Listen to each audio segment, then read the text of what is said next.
আমরা যে যার জায়গা থেকে, যে যার পরিবেশ পরিস্থিতি থেকে একজন এক এক ধরনের যোদ্ধা। আসসালামু আলাইকুম। আশা করি যে যেখানে বসে ভিডিওটা দেখছেন সবাই ভালো আছেন এবং সুস্থ আছেন। আমিও আপনাদের দোয়া এবং ভালোবাসায় অনেকটা ভালো আছি। জীবন মানে যুদ্ধক্ষেত্র, জীবন মানে যুদ্ধের ময়দান। আমরা এক একজন সৈনিক, যোদ্ধা যাকে বলে।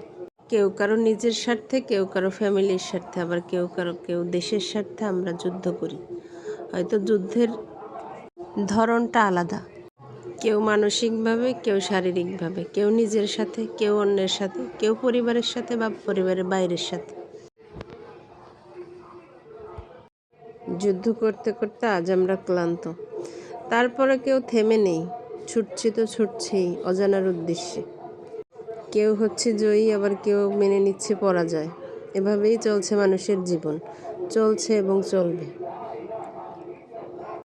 অবিরাম। সবাই ভালো থাকবেন। আসসালামু আলাইকুম।